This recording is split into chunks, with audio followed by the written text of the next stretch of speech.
All right. Well, welcome. This is Chapter Eddie.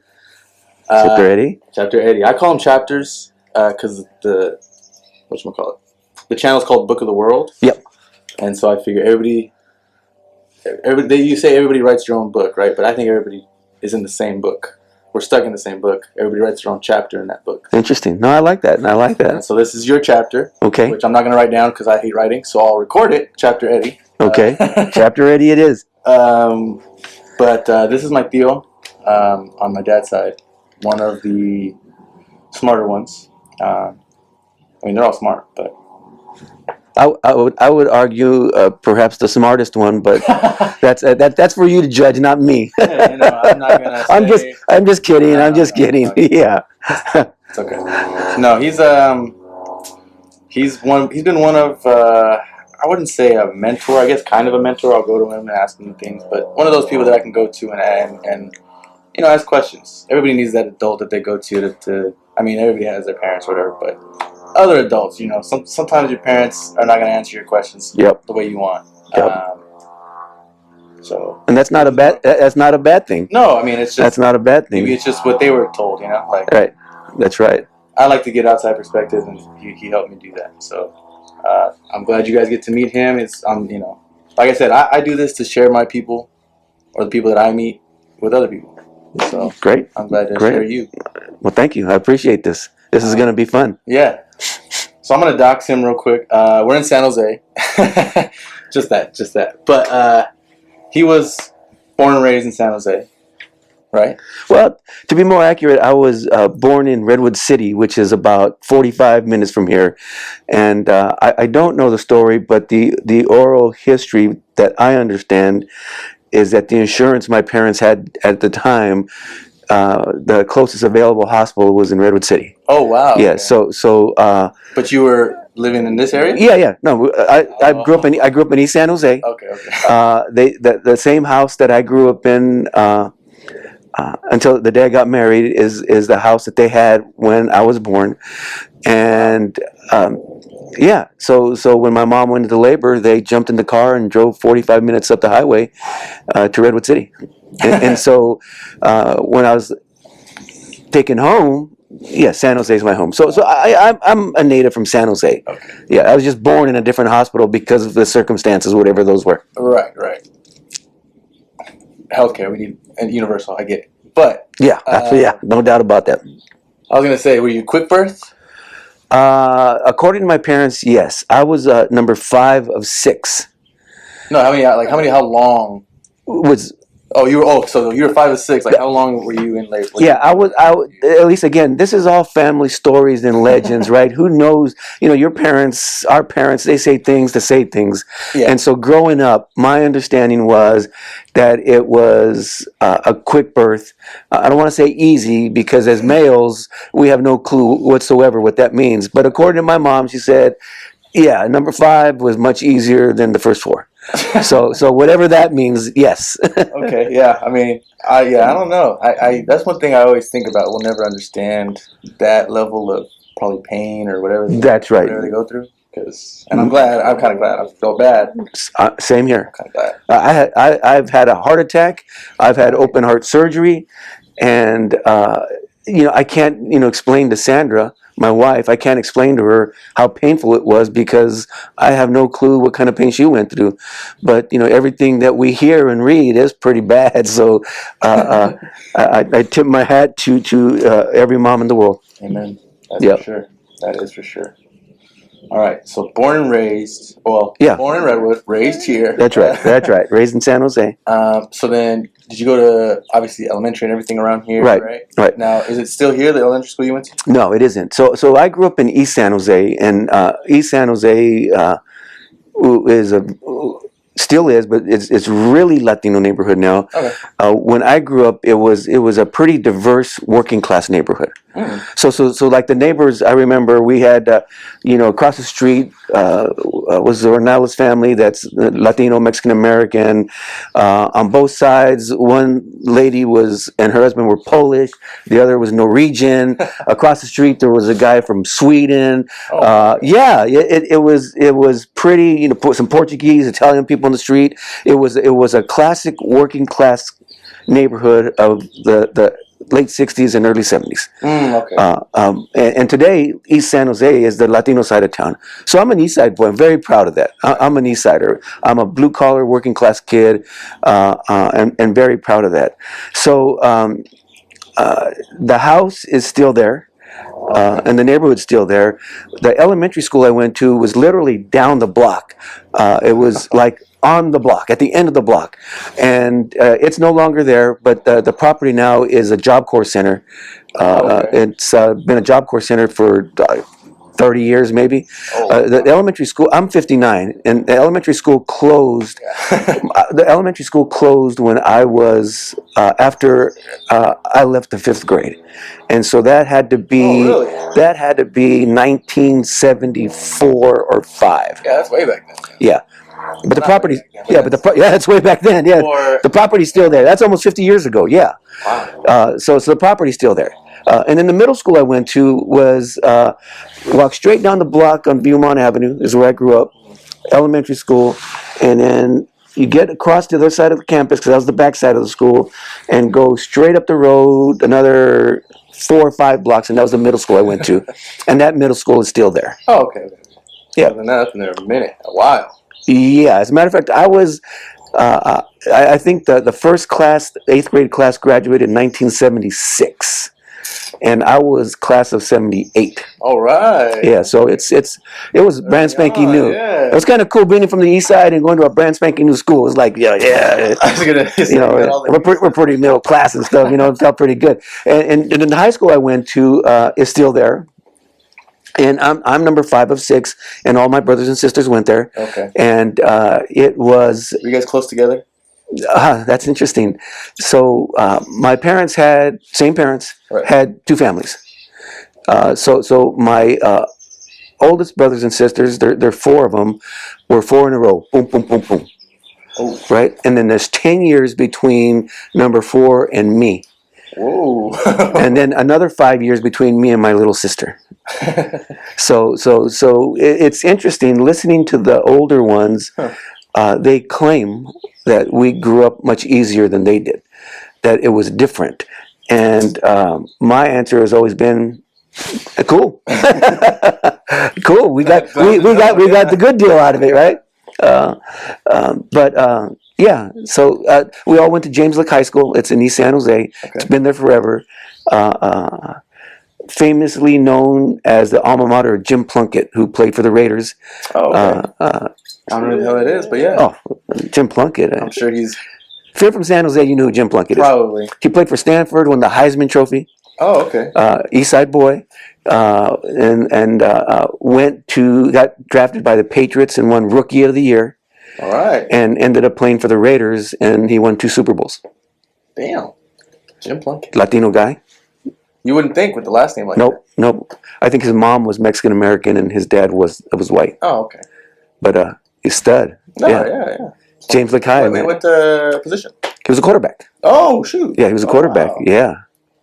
Dang, see? And that's the thing. You'll never hear about any of these older ones. I mean, Brady's already starting to phase out. Yeah, no, exactly. Yeah, yeah. Maybe not phase out, but he's done. So. Yeah, so Jim Plunkett, he's like a local hero here in the East Side. And I know there's a few, because I went to San Jose State, so there was the statue right there. The 68 Olympics. Yeah. So there's those. I feel like there's a lot of history here. Yeah, there is. San Jose is an interesting place. It's my hometown. It's where I'm from. I know you love it. Yeah, I do love San Jose. It's really expensive. And I don't know how young people like you, Vito, can, graduate from San Jose State and try to make a go of it here, because it is probably one of the most expensive places in the United States. San Jose calls itself the capital of Silicon Valley, which is kind of a misnomer, because the real Silicon Valley is about 30 miles north of here. But we're at in the Palo Alto, Mountain View area, okay. San Mateo area. This is just where all the business happens, I think. No, it happens up there. It was I think it's a marketing thing because the Google's, Facebook, all those companies are in Palo Alto, up in that area, and so San Jose really doesn't have a big presence of tech in San Jose itself. Right. Yeah, although Google's moving a big campus here soon. Really? Yeah. Oh, I know that. Yeah. See, and I feel like they're building a lot of those campuses around. Yeah. I don't know. And it's the ones where they build a huge complex, you know? Yeah, exactly. Take over. Well, I'm not giving San Jose its credit because Cisco is in San Jose, and Cisco is like a little. It's a little town. Oh, really? Yeah, it's like it's so huge. The campus is so huge. It's like.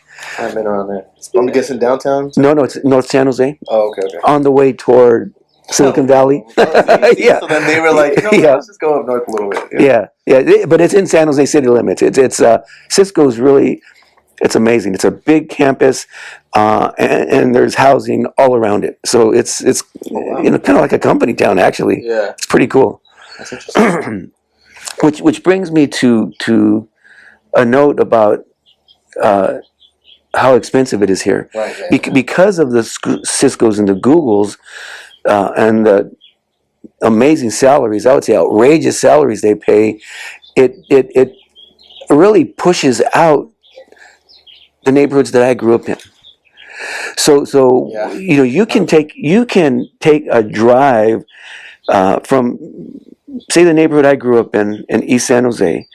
It takes maybe about 15 or 20 minutes to drive up to Cisco. But you could see sequentially how life is different, and it sucks. It sucks big time. Yeah. Because those folks that work in the tech industry think that that's the way the world is. Yeah, and I think not all of them obviously think or are not thinking like maliciously of like, no, not let's push these people out. They're just thinking like, here's where I need to go to do this. Hey, I'm dropping 180 grand a year, and I'm driving a Tesla, and I live in a $2 million house, and so Silicon Valley is going really good. Yeah. But Why isn't everybody like this? Yeah, exactly. Yeah. And I drive by the house I grew up in every once in a while just to ground myself and feel East San Jose, feel home, and there's 3-4 cars parked. I mean, the front lawn is no longer there; it's all concrete. So I'm guessing there's a couple of families in there at a minimum. Right. And so, that part sucks. It really does. And I think, that's what it is, right? I mean, when I was living with the Valeses when they were here, that's what a lot of the families were. There was no parking on the streets because there's a lot of families that are living together still for a while. That's right. It's so expensive. That's right. That's why I moved back. After college, I was like, like I said, I don't see how someone who's just graduating from San Jose State can make it here unless you're an engineer and you're working in the valley, right? Yeah, but that's only a handful of them. It's only a handful. That's right. Yeah. That's right. And it wasn't. If I would have got roommates, whatever, it would have been fine. But it's like at some point you want to not have roommates, and it's hard. Yeah, it was easier to go back.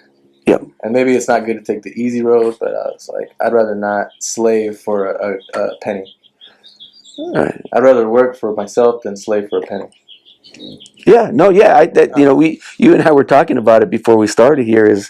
I've got a very different outlook in life than I did 14 years ago. Right. I was a corporate guy. I was a suit. And wait, actually, before we get there, because we started high school. Let's keep it chronological as we can. Okay. Sounds good.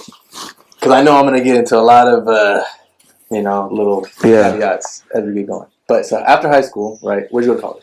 I went to San Jose State. So we're fellow Spartans. Hell yeah. Blue and gold. Yeah. I took an interesting route through San Jose State. Also, I graduated from high school. I was the only one in my group of friends that went to college. Oh, okay.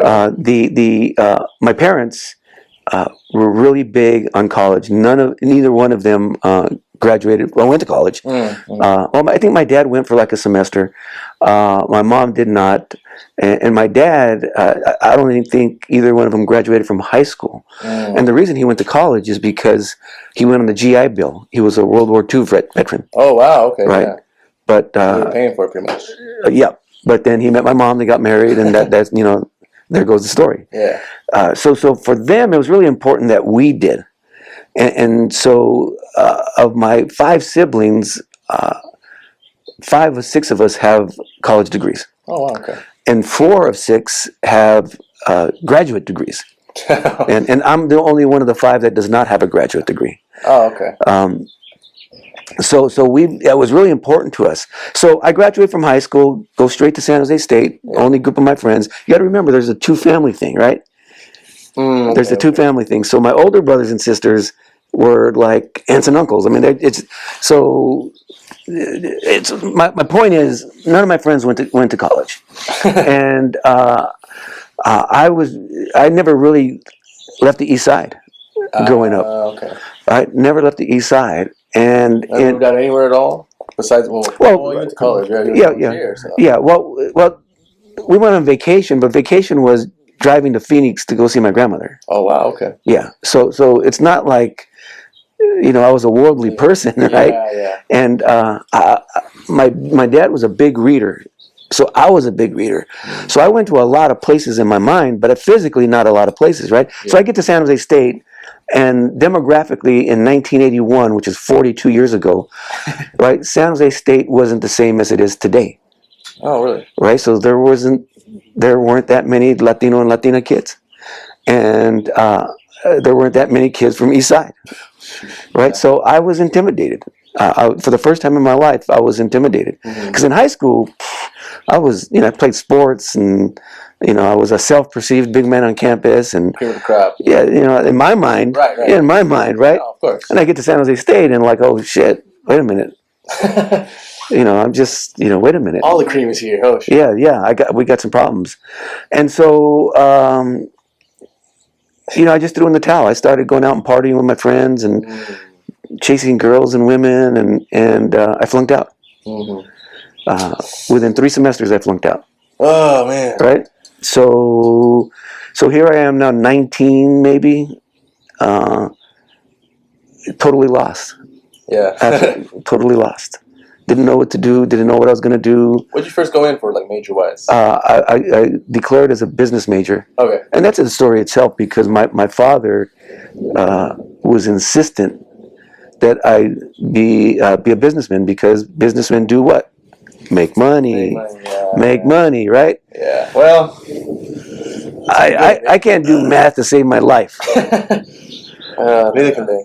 No, and so they pay someone to do it. Don't worry about it. Yeah, and so I failed miserably, and so I spent the next 3 years just partying and drinking and getting crazy, and finally got my shit together and went back. I had to kind of claw my way back. I had to work my way back. There's a process to get reinstated, right? And so I had to take. I think it was like 9 units, either there or at a junior college, and have a 3.0 to apply back into the university. Yeah. And I did that, and I got back in, and then I just kicked ass once I was there. Oh yeah. Because I wasn't a dummy. I'm not. No. It wasn't like I was like not smart. I read a lot. It just I was immature. That's the thing, yeah. Yeah. Women were kind of fun. When someone else lights the fire under us, especially when we're young, when I was younger, I mean you were younger too, like when someone else lights the fire, it's not gonna burn, it's not gonna keep going once they're not there. Yeah. The fire. Yeah. You gotta light the fire yourself. Yeah, and that's what college is about, right? You gotta be self-motivated. Yeah. Right? There's no teachers bugging you about homework. There's no, my parents, I have older siblings that went to college, so they thought he's a piece of cake. He's a smart kid, and I needed to be coddled, I guess. And anyway, that was that. So it took me 13 years. I finally graduated when I was 30. Hey, well. Yeah. You get it when you get it. Get it when I get it. And then my life just exploded after that. Oh, really? Yeah, just in a great way. Just Oh, yeah. yeah, just. So then you didn't get it in business, did you? You got your No, I went back and declared a history major. right. Okay. Yeah, because that's what I love. I was gonna say, what pushed you for that? Because obviously you started this business. You're like, nah, that's not the thing. What like was the? Well, I'll tell you what. A guy named Hal Heffelfinger Okay, that's the name. and Glenn Deuce, they team taught U.S. history at James Lick High School, and they were just amazing teachers. Okay. And I just absolutely fell in love with history, Well, that's good. head over heels in love with history. and then it's kind of like you fall in love with a girl, and she's not the sexiest girl because people don't like history, right? Yeah. Who pays attention to history in high school, right? So you fall in love with a girl. She's not the sexiest girl, but you're like, whew, right? You're in love. Yeah. And then there's this other girl who's finer than shit, business because money, Yeah. right? And your dad's telling you, That's the one. don't go with this little homely girl. Go with the sexy girl. What's wrong with you, Yeah. right? And so that's what happened. I did what my dad wanted me to, and that's a big lesson in life. Yeah. Because my dad didn't. He's not going to live my life. No. So anyway, I go back in as a declared history major, Right. and I just kicked butt. Now, did you know what you wanted to do with it when you went in at first? Yeah, I did. Just like I did. I was. Here's some things that happened between flunking out and going back. right. Okay. Yeah. I was gonna ask. So two major things happened that changed my whole world. One is a friend of mine, one of the guys I used to party with. He was coaching basketball at a Catholic school, middle school, right? Yeah. And he asked me if I wanted to be his assistant coach. Oh, And I played basketball in high school, yeah. right? And I have a passion for basketball, always have. And I said, yeah, it'd be fun. It'll be fun. And I had a blast. And the very next year, the athletic director of school said, hey, would you like to be the head coach of our sixth grade team? Oh, okay. Yeah, Of course. right? I got no degree. I'm working at a shoe store, drinking like a fish, dodging trouble and drama, Yeah. right? And so we go 10-0 and wow. lose in the championship game, Ah, right? that hurts. It hurts. But I thought I could do something. I'm not just this wino kid from the east side. Yeah. I can do something. I had a rapport with the parents, a rapport with the student, the kids, the players, a rapport with the administration. And I thought, this I could do. So my goal when I finally clawed my way back into San Jose State was to get a bachelor's degree in history, Okay. get a teacher's credential, Oh, okay. and teach and coach. Wow. Okay. So the year before I went back to school, 2 years before I went back to school, the high school across the street from the little Catholic school hired me to be their JV coach. Oh, wow. Okay. And so I did that, Just keep on moving up. Yeah. working at a shoe store, drinking, coaching basketball. It was That's it was life. No, I'm just kidding. it was life, Yeah. living at home, Okay. Yeah. right? Yeah. So here's the second biggest thing that happened. That discovery, right? That I had a proficiency for something, Turn on the burner. Yeah. turned on the burners, and then I met my wife Sandra. Okay. Ignited the passion. Nice. Now there was a purpose attached to the passion. Where'd you guys meet? I got a story. I know you do. That's why I like I got a story. So at that same Catholic middle school, they also asked me to coach the 8th grade boys baseball team. Oh, wow. And I played baseball in high school, so Yeah. I said, yeah, let's do it. Yeah. And we practiced at a park in the east side near the parochial school. And my wife Sandra lived across the street from the park. I was gonna say it's that part. That part. I've been to his mother-in-law's. Yeah, Many yeah, times. yeah. So I'm out there coaching the kids, having a ball, and she used to drive a 1984 Firebird, a silver one, right? Yeah. And this is like 1984, 85. Wait. Sandra? Sandra. Okay, keep going. Okay, so I used to see this. I'm hitting ground balls, practicing, and I see this silver Firebird coming down the street, and it turns into the driveway of the house across the street. Yeah. And out walks this, like, whew, right? And she had a little routine. She would throw her backpack. She was in college. She would throw her backpack over her shoulder, and she'd be sipping usually a Coke or something, and she'd walk into the garage. And so I've got these 12, 13-year-old kids with me. Yeah. 14 maybe, 8th grade. Okay. Yeah. Right. Little 13. So I decided, to make a show out of it. And so I would stop practice. When I'd see the silver Firebird come down the street, I'd say, okay, guys, we're going to stop. And I'd stop practice, and I'd watch Sandra get out of the car and walk into the house. She'd go into the garage, into the house. And wait a minute, guys, stop. This is part. Yeah, exactly. So the guys got a kick out of it. Yeah. Right? They're 13, 14-year-old kids. They get a kick out of it. They're cracking up. And so, one day they said, come on, coach. You got game or what? Why don't you go ask her out? They did? They did. That sounds about 8th grade, yeah. Yeah. So I did. I stopped practice. She pulled up into the driveway, threw the backpack over her shoulder, and I jogged across the street. And I get into the garage. She's on her way in. I'm into the garage. I don't think you could do that in 2023 because you'd probably get some stalking stuff. Some shit's going. Yeah, you can't. No, you ain't getting in the garage. You can't get in the garage. You ain't getting near the front. That's right. Past the gate. That's right. Yell from right there. What's up? Yeah, I go into the garage and introduce myself, and she's absolutely stunning. And the smooth womanizer was caught speechless for one of the first few times in my life. And I remember saying something like, I'm Eddie, and she said, oh, I'm Sandra. And I don't know what I said after that. You're like, I blacked out a little bit. And then I said, hey, I got to go back to practice. And went back to practice.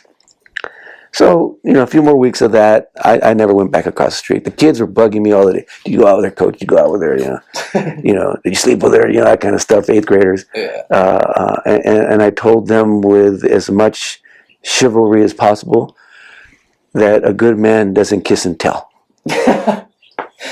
And they bought it, and that was that. But no, I didn't go out with her. Yeah. We didn't exchange numbers, nothing. Oh, wow, okay. Right? Season's over. Yeah. Huh. Season's over. And I kind of moved on, right? Right. And, went back to my wayward ways. Yeah.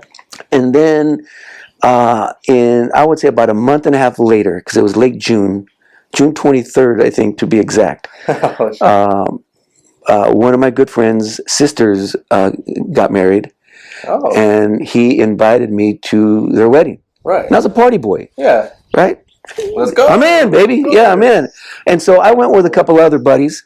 We were out bar hopping and party hopping that night, and we're talking 1985. So it was still cool to wear a suit and I'd go out, yeah. Suit and tie and so you really went out back then.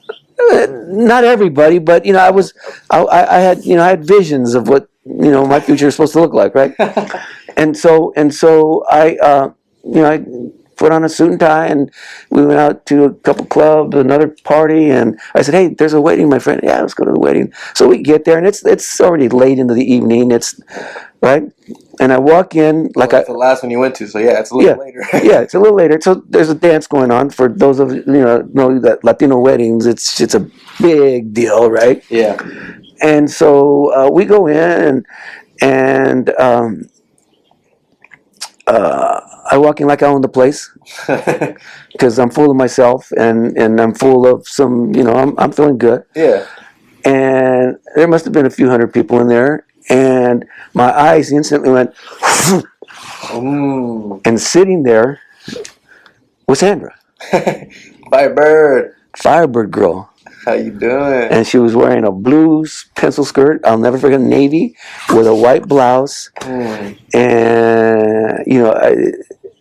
literally, when, the old cliche, well, I could see you across the room, I just, Hey, so I said, okay, we got something going here, right? you're like, I messed up the first I messed up the first. It's showtime tonight. And so the next scene, if you will, is Under Dispute by Sandra and me. Well, memory's a hazy thing, but Memory's a okay. hazy thing. Yeah. She says that from across the room, I smiled at her and said, "Hey, do you want to dance?" Pointing to the dance floor. That's not what happened. All right, that's not what happened. Okay. That's what happened. I walked up to her and said, "Would you like to dance?" That's the real story. Hey, you know what? Either way, she went. We danced. She did. We danced. And I got her telephone number. And I called her the next day. And the next weekend, we went out to the movies. And there you go. That's the start of it all. But wait a minute, Vito. It doesn't end right there. Oh. Remember, I'm a party boy. Yes. I'm a party boy. So one date doesn't make a commitment. Yeah, I guess you could say that. Yeah. So I went on my way, and she grew up in the East Side too. So not only that, my friend who invited me to the wedding, his girlfriend at the time, who's now his wife, Right. was Sandra's best friend. That's why she was at the wedding. Oh, wow. So people talk. Oh, wow. Okay, yeah. Yeah. So I invited Sandra to go on a date several times over the next few months, and she said no. Oh, so it wasn't the start. Okay. It wasn't the start. She said no. She's So not to crack.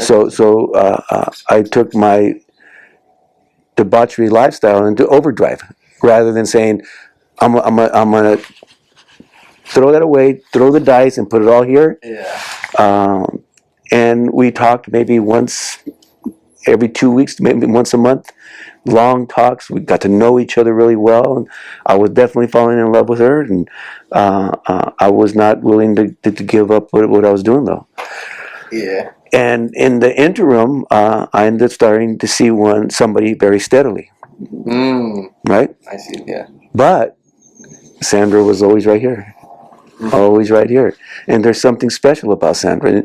And as we get through our conversation, I don't know how much time we have, it was the right thing. So that goes on for, I want to say, 18 months, 17 months. It's a cat and mouse game. Yeah. We'd have long conversations, really get to know each other, definitely having feelings for each other. And I would say, hey, let's go out to lunch. Let's go get some coffee. Let's go. And she would say, well, you have a girlfriend. I'm not going to do that. Right? And so I would say, well, wait a minute. If you want me to leave my girlfriend, I would be happy to do so. And she says, I'm not going to tell you what to do with your life. Yep. Right? Which made me want her even more. Right? She got you. She hooked it into you. She hooked it into me. So 18 months this goes by. And then I met her in June of 85. So now we're talking November of 86. My birthday is in November. Right. And she called me and said, would you like to come by the house? I bought you a birthday card. Oh, nice. I still have this girlfriend. Yeah. Right? Yeah. So... Well, she's just more of an acquaintance. I mean, no. You could say girlfriend, but... I had a girlfriend. Oh, okay. Yeah, I had a girlfriend. Okay. And Sandra knew. Okay. Because remember, the East Side, she knows. Yeah. It's not like, is he, isn't he? But that's what I mean. She also knows that you just are a horn dog. And I'm head over heels over her, and I'm not letting go. Exactly. Right? And she's patient. Yeah, that's for sure. which is an amazing quality in a human being. So I get to her house, I remember I could see it in my eyes right now, walking into the living room, the little living room, and Sandra has an envelope, and she gives me the card. It's a real sweet card. And she says, "Oh, wait a minute, I've got something else." And her mom walks by with a mischievous smile on her face. And Sandra and her mom disappear in the kitchen. And then Sandra comes out with a cake that she made. Ball game. Ball game. Hook, line, and motherfucking sinker. It's over. I broke up with my girlfriend the next day. And there you go. The rest is history. Yeah. So that's a long story. I'm sorry. That's a long story about how I finished college. Yes, it was. Two You things. finished with her, right? Like, No. you guys were together or no. No. She graduated before we got married. So we were together when she graduated. No, but you graduated. No, I graduated after. You guys got married. Yeah. Yeah. That's what I mean. Yeah. So that's a long way of saying that two things inspired me to go back to college. One was I had this facility to teach and coach, and two, I have this deep love that's giving me motivation and inspiration. And that's how it happened. So I graduate on the dean's list, kicked ass, and never taught high school. Long story short. And never coached again. Oh wow! Would you do it? I mean, well, it's kind of hard now, but would you do like little kids maybe? Like, maybe? I did with my daughters. Oh, okay. Both my daughters played. Erika, the youngest, played Pee Wee Little League baseball, and I coached their teams. And Marisa played basketball at the Y, and I coached her teams. Okay. Wow. Yeah. I didn't know she played basketball. Yeah. Huh. She wasn't the greatest basketball player, but she played. Well, I didn't expect her to be. And Erika played basketball in high school too, but I didn't coach. I took coaching really seriously. I was like a very serious basketball coach. I can see it. And I ended up being the head varsity coach at my alma mater at James Lick High School. Okay. Well, yeah. And this is all without a degree, right? And then I was a head basketball coach and a teacher's aide at the school. So you have two kids. He has two kids. Were they after school? So you guys got married at what age? I was 27. Okay. And Sandra was 24. Right. And then she was already done. You had a degree at 30. Kids yet? No? No. Still no kids? No kids. Oh, okay. Wow. Marisa was born summer, June, 9 months after I graduated from college. Oh, wow. Okay. Yeah. June, July, August, November, December, January, February. 9 months. Holy graduation shit! Celebration. Oh boy, I never thought of that. I never thought of that. Yeah. Someone Yeah. So I even coached a couple of years during that between college stint at San Jose City College. Oh. As an assistant coach. Yeah. And the head coach there he's a Hall of Fame guy. It was a great experience. Great experience. Amazing man. Yeah. He's a college basketball Hall of Fame coach. Unbelievable experience. And I learned so much about life. I learned so much about dedication and commitment and getting the job done from him. It was just it was 2 years, but invaluable 2 years. So the plan here now, going along with the story, the plan here was, okay, I need to go back to San Jose State. I've been working my way back over the years, taking a class here, a class there, because had to get those 9 units, right, to get back in. Yeah. And I'm coaching at San Jose City College, and still not a real job with real money. We got married, and it's time. I got to go back. Mm-hmm. So I go back. I go back to school. I dropped coaching, dropped everything. Go back to school. Right. And Sandra was a teacher, and so she held down the fort for us while I went to school full time, like more than full time. For example, my last semester I took 22 units. Damn. and I wouldn't wish that on my worst enemy. I know it was cool. No, I loved it. I loved learning. I loved it. Too many units. But long story short is that I got done with school quickly, Yeah. and at that time the hardcore macho in me came in, and I didn't want to wait to get a credential. I wanted to start working, and I developed yet another passion, and a passion for politics and community service. I've got a Chicano Studies minor, and the whole concept of service and politics was really enticing to me. So after college, I got a job working as an assistant to the vice mayor of San Jose.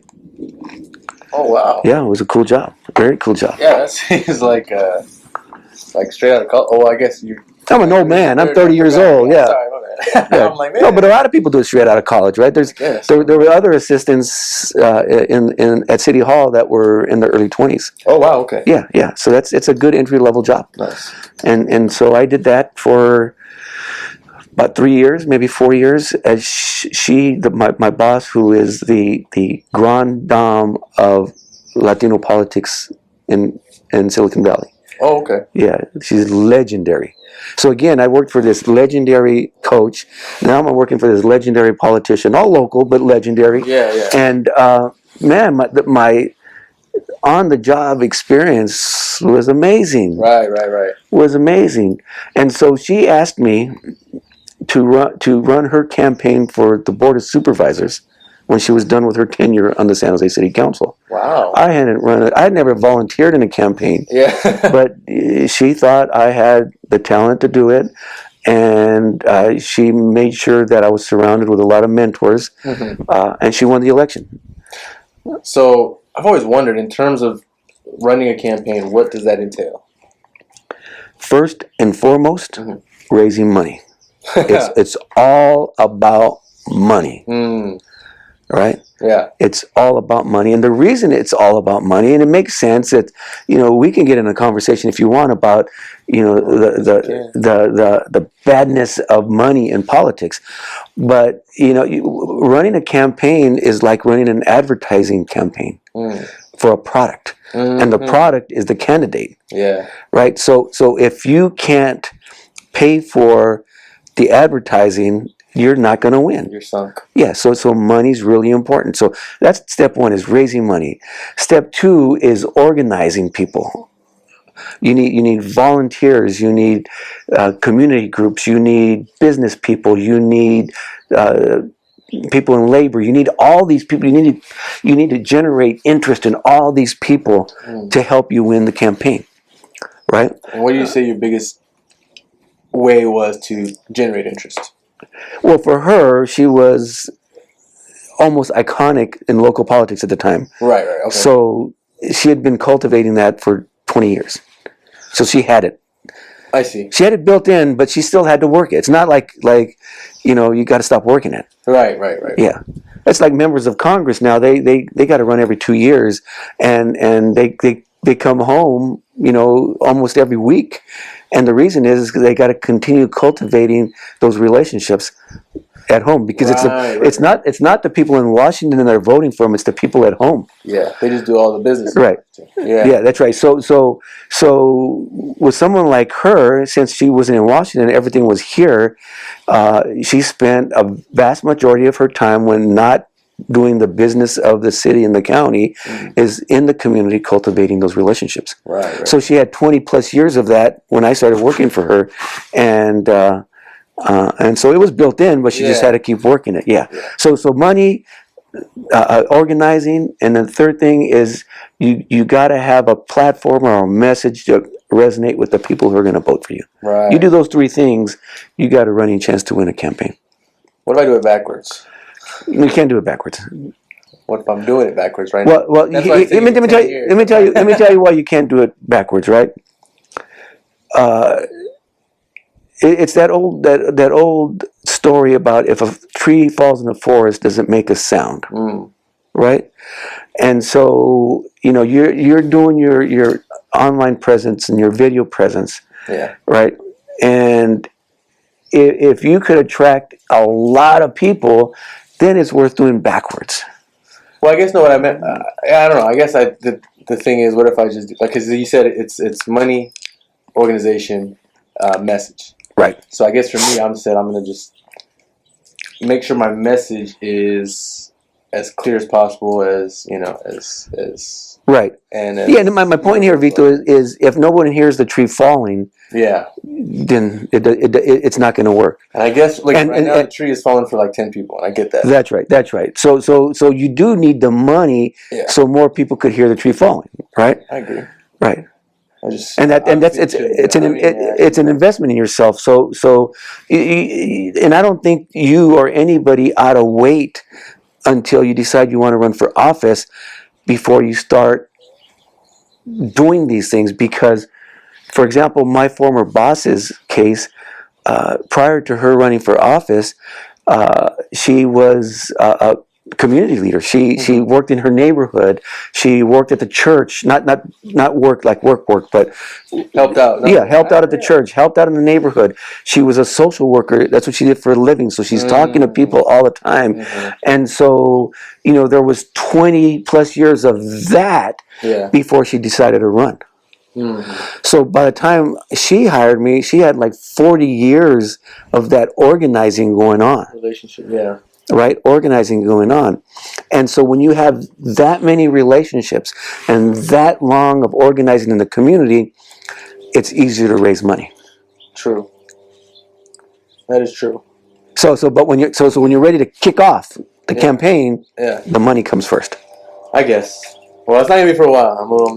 Yeah, money comes first. I'm 35. I'm Yeah. not 35 yet. So. Yeah, so it's just the bottom line. I mean, whether it's good, bad, indifferent, it is. Right. I know that's what it is. It's just, So let's say if you do some campaign reform and somehow get Congress or local governments to pass a law saying that, okay, we're going to cut out the fundraising piece, and we're going to use public dollars, tax dollars, to fund every campaign equally. Right? right. I mean, you're immediately going to run into First Amendment problems, right? Because every person has a right to say what they want, when they want, and how they want. And if someone says, "Well, I want to spend extra money to say what I want," that's a problem. But let's say for argument's sake that you can do that. That's true. Let's say you can do that. Let's say somehow when I say you, I mean this in general, you, right? Yeah. You're just this master politician, and you get state legislatures and Congress to pass a law saying, okay, no more fundraising, everybody gets the same. Right. Let's just say, for argument's sake, that happened. Okay. And can happen, right? You still need that years and years and years of organization and relationship building to get that second piece. That's true. That's true. I just, I guess the issue that I have is where the money comes from. Then, Yeah, no, you're right. That's You're my right. issue. So here, let's. The issue's not the money. It's so- where it comes from, I guess. So let's add another little piece to my little experience here, right? Let's do it. So I served in public office. Yes.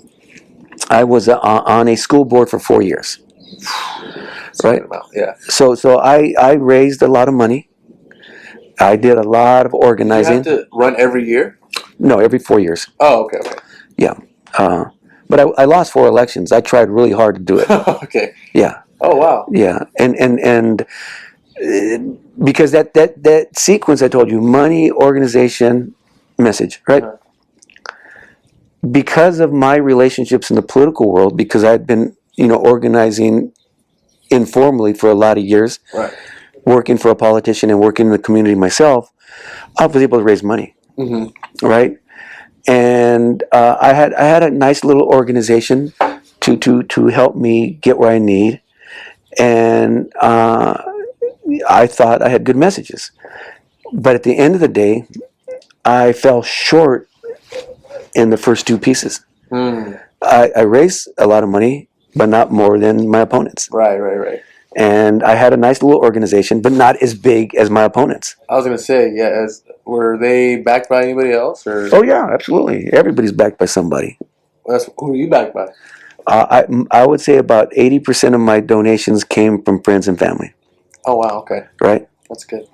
And then I was supported by what you call traditional funders.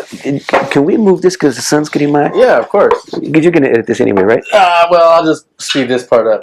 Okay.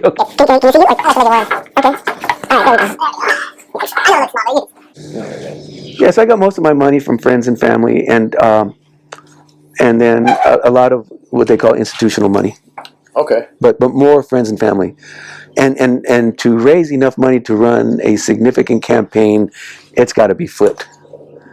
Because friends and family, they can cut you, nice little checks here and there. Yeah, but But it's the institutional dollars that are going to give you the real dollars. And here's what you need money for, right? Again, you're running an advertising campaign. yeah. So you need money for flyers. You need money for posters. You need money for signs that go on the streets so people can say "Vote for Vito." You need money for all that stuff. You need money to buy pizza for volunteers who are making phone calls on your behalf. You need money for everything, right? Yeah. And so yeah, money. I get it.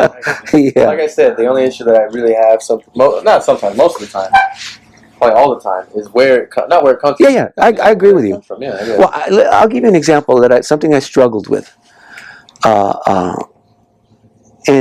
it was a noble thing to do, I think. But at the end of the day, it ensured that I was going to raise significantly less money than my opponent. And it was, I was running for city council in San Jose.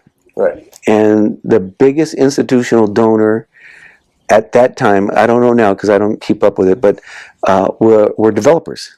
Right. Big money, right? Because even with campaign contribution limits, what happens is if you're a home developer, right, and you give a contribution at your max limit,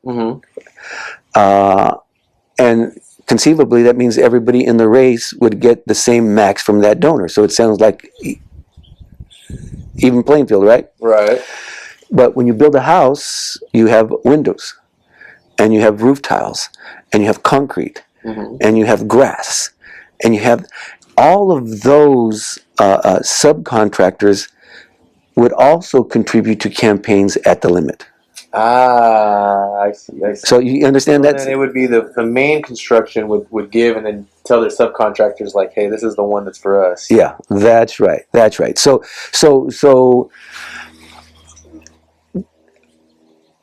I was reluctant at the time to say, and I was idealistic to say, I'm not going to take all this money from the developers. Right.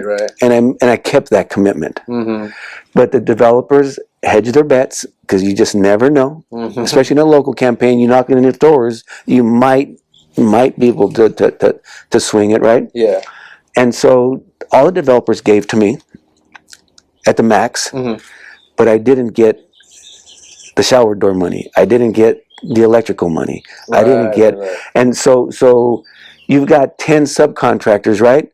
So if you break it down, 1 to 10, right? $1, say $1 each, and $1 is the limit, just for argument's sake, right? I got $1. My opponent got 10. Gotcha. That's right. Yeah. Because you'll get 1 maybe. Yep. So in that race, I was running against 3 school board members. For 1 seat? For 1 seat, a city council seat. And the top 2 finishers would run off in a general election unless one of them got 50 plus 1%. Right. Majority. And the 4 of us, I was not a school board member. I was not an elected official. I didn't have a record, but I had a small organization, and I did raise more money than 2 of the other school board members. Right. And I got into the general election. Damn. And they got smoked. Underdog. Hey, well. And they got smoked in the general election. And that's what happens, man. The underdog will win 1, but sometimes it's going to win both. Yeah. And I think primarily because he just outraised me. And plus he had been around for a long time in the community. Way longer than I had. Yeah. And so there you go. There, and he had a better organization. So there's your 1, 2, 3. Yeah. So that's a little campaign lesson for you. I guess if we're gonna go, but what if I'm trying to break the campaign cycle? What if my message is so great, so universal, so unifying that it promotes the opposite direction? You know what I mean? Can that happen? Is that possible? If nobody hears the tree, so what? And that's what I'm here for, man. I'm trying to see. I want to. I don't know what the damn tree's saying, but I want to get us together and be like, let's figure out. Right, but think about that. If nobody hears the tree, it doesn't matter how powerful your message is. And I get it. But here's what's different today than when I was running 20 plus years ago, right? Yeah.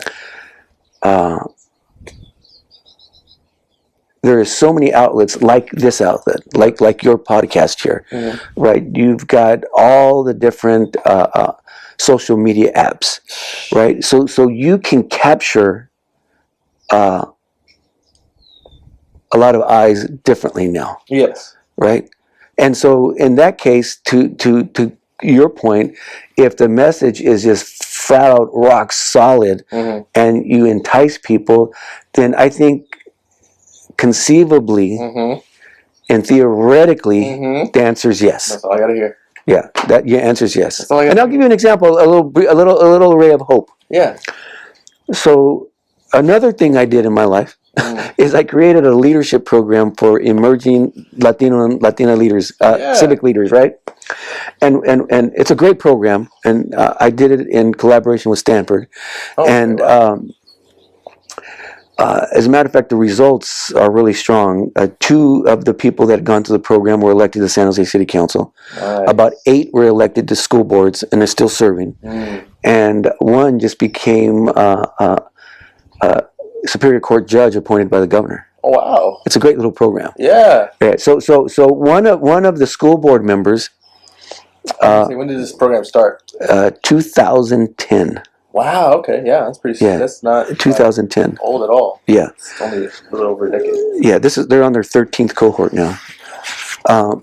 So one of the school board members, when he decided to run, asked me. A lot of them just they check in with me. What do you think about this? What do you think about that? And he asked me, say, what do you think about like Facebook ads? And so I told him, you know what? Let me say it this way. There's a traditional way to organize. There's a traditional way to raise money, right? Pick up the phone and call and say, hey, can you donate to my campaign? Right. That's the best way to raise money. In the old days. Personal. Yeah. In the old days, right? And the best way to get elected is use that money to advertise and then go knock on as many doors as possible and talk to as many people as possible. Right? Because you get the face on the TV to the face in person. Yeah, that's right. And in school board races and in small city council races, it's usually mail. It's because TV is really expensive. Yeah. Right. The little flyers. Yeah, in a big city like San Jose, you do some TV. In San Francisco, LA. He wasn't the most active person who said, yeah, I'm going to go knock on every freaking door, right? So I told him, you know what? I think it's worth a try. It's worth a try. Yeah. Right? Because what happens when you do mail campaigns and TV campaigns, you could target it to a certain thing. Yeah. Right? Where social media is worldwide. Yeah. You have the chance. So people who potentially vote for you may or may not see it. Yeah. So it's like a shotgun, right? Right. I said, but I see ads on Facebook that I see over and over and over again, and I really don't even know what they're freaking selling, but I see them over and over and over again. Yeah. So conceivably, as I was telling you, theoretically, it could work, and he won. Damn. He didn't knock on that many doors. Didn't make that many phone calls. Huh. So I think it's theoretically possible. It's just the world's changing so fast. Yeah. Changing at an alarming rate. Oh man. So you were school board and then you didn't get to do city council, right? I never got elected to city council. No. You did school board for 4 years. Yeah. How was that? It was an amazing job because it is at the same time frustrating and terrifying and rewarding Right. all at the same time. Because when you were young, like when you were younger, what was your? Did you have like a dream job, or did you have something? That you, Yeah, I did. Like little, Yeah. Yeah. I wanted to be a basketball coach. Okay. Yeah, Hey, man. I can still see it. yeah, I wanted to be a basketball coach. Okay. And then obviously it kind of. But like life, life has a way of, the world has a way of changing plans. I mean, you were a basketball coach. I did for a little bit. You did. I think, say 1, 2, 3, about 6 years. Damn. Yeah, that's a good amount. Yeah. So that's cool. I mean, obviously you have a different path now. Now you are. Are you retired now? I'm retired. Yeah. Yeah. So then. Well, yeah. So we're missing the big part of the story. We are missing a lot, actually. Yeah. Why is this yeah. guy who's done all these things either I'm bullshitting and lying, Well, hold on. or something happened? After the board and all the city council, then you went where? To the hospital. Oh, I thought you were. Were you doing what, Comcast, Verizon at the same time, or what? No, it was Comcast, not Verizon. Oh, okay. Comcast, no, Sorry, not sorry. Verizon. Yeah. Give me no offense. So the sequence of events is, I start coaching junior high kids. I'm motivated. I'm excited. I meet Sandra, the love of my life. Oh, It's all school. It's set up. The table's set, right? yeah. And then I just went full blast gangbusters. I worked as hard as you can imagine. Mm. I worked harder than anybody I know. Mhm. And the old phrase is that if you are a person of color, Mhm. you have to work twice as hard to get half as far. Yep. That is true because I've been there, done that. Mhm. So I do the coaching thing, fall in love, get married, go back to school, boom, knock it out. Mhm. Then I go work in politics.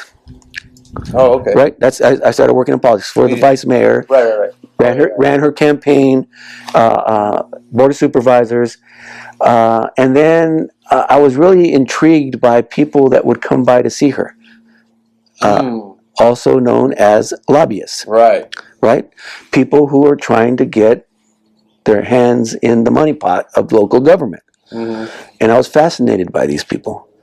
They were smart, they were articulate, and they were very strategic in how they presented their messages. Mhm. And I'm a big reader, Vito, big reader, and I love politics and I love history, and so I was intrigued by these people. So one day, I'm looking at back in the day before Indeed, I was looking at the classified pages of the newspaper. Wow. And I saw a job for a government affairs manager at the cable company. Oh, wow. And a government affairs manager is the type of person that goes to local governments to say, "Hey, we need you to do X, Y, and Z." And back in those days, in the 90s, the cable companies needed to have contracts that they called franchises with cities, local governments. Oh, really? Right. To be able to broadcast there? Yeah, that's right. Oh, That's right. That's Okay. right. And so I thought, I love what these people are doing. I'm fascinated. Yeah. I know the whole game of The other side. political advocacy, Yeah. and I have a lot of relationships in the political world. I think I'm qualified to do this. So I applied and I got the job. Yeah. And so I was a manager for 2 years. Oh, wow. Okay. And again, I worked myself twice as hard Mhm. to do what I can. And 2 years later, I was promoted to a director level. Oh, okay. So I started working in 97 for them. In 99, I became a director. And I worked relentlessly. Mhm. Relentlessly. Yeah. We're talking, You probably amped it up when you got the. yeah, whatever I got to do, I'm going to do. As long as it was ethical and legal. Right. I got to fly here. I got to do this. They want me to fly here, fly there. Put me in, coach. I'm in. And I've got a young family, Yeah. right? And Sandra is a teacher, but she's training to be a principal. So we've got these two ambitious people Yeah. with 2 young daughters, and we're making that work somehow, some way. And I'm going full blast. And so in 2004 or 2005, I get an opportunity from my boss, who is a vice president, to participate in an executive leadership program for the company. Right? Yeah. And so, put me in, coach. Yeah. Let's do it. Sounds like more money. Yeah, and for me, it wasn't money. Right. It was the chase. Okay. Right? Right? Just like in my younger days, it was the party. You know, Yeah. I'm gonna drink friggin' 12 beers a day. Is a chase, right? You know, oh, I like her. I love the chase. Yeah. Absolutely love the chase. And so I got accepted to the program, went to the program. In 2006, I got offered a vice president's position. So I became a vice president in 2006. Damn. Yeah. Right? At this point, the girls are a little bit So Marisa is 12 and Erika is, like 7. no, 12. They're 3 years apart. 9. Oh, okay. Yeah, 2007. No, 2006, Erika's 9. Yeah, Erika's 9. Okay. Yeah, so yeah, I became a corporate suit. Flying all over the country. It was fun. It was amazing. I worked my ass off. And like I said, for me, it was never about the money. So it was direct deposit. Right. Sandra's happy. I'm happy chasing. And I'm happy chasing. living. She's happy living because we're not wanting for anything. Right. You know, we're not living high on the hog because we're not like that. No. You know, but the one thing that I had to do from a material standpoint was buy a BMW. I remember you BMW. And I bought it, and it's sweet. I love that car. Oh, I love that car. And life was rolling like crazy. Yeah. Top of the world. And then corporate world's really hard. It's really, really hard. Yeah. I worked in politics. Corporate politics is vicious. Only because you don't show up in the newspaper the next day, right? Nope. Right, so it's really hard, and I loved it because it's a chase. It's all under the skin. Yeah, it's really hard, and I loved it. It was a chase. It was great. I was traveling a lot, and Roughly, what would you say a month? How many days were you say out of the let's say state? well, it depends. So I spent a lot of time in Sacramento, the state capital, Oh, okay. because my job was a vice president of local government relations. So I dealt with local governments, but also as an executive, I also dealt with the state legislature, which is local. Conceivably it's local. Yeah. And then I made frequent trips to Washington D.C. to maintain relationships with the local members of Congress. I see. The one they were over there. Yeah. Okay. So Wow. I spent a lot of time in Sacramento. I spent about 4 times a year in Washington D.C. I was gonna say, so you Diane are cool or what? I've actually never met Dianne Feinstein. She's done now. I don't know. Yeah, she's done. Yeah, but I had great relationships with local Congress members, and it was just I was traveling a lot, and we went to there were a lot of conferences and conventions where politicians gather. So in addition to my frequent trips to Sacramento, which is an hour and a half, 2-hour drive, and frequent trips to Washington, I would go to these meetings all across the country. Sheesh. So I think on an average week, I probably spent about 2 days a week in my office. Damn. Yeah. And don't work from home either. You work from anywhere else. Yeah, that's right. That's crazy. So I was loving every bit of it. The girls were getting older. Right. Right? And I was burning myself thin because I wanted to be a good father too. Burning on both ends, yeah. Right? I wanted to be a good father too. And Which I would argue say you were, yeah. That's not again. That's not for me. Comes from your kids. And Yeah, it's not for me to judge, but I did my best. Yeah. And so I was going really full blast. And a friend of mine who I served on the school board with got elected to the county board of supervisors. Oh, okay. And he asked me to be consider being his chief of staff and running his office. Oh. Right. Okay. Yeah. And it was a significant pay cut. Well, that's significant. It was significant. Right. It was. I was gonna say. I mean, it's executive. it still wasn't poverty wages, but it was a pay cut, right?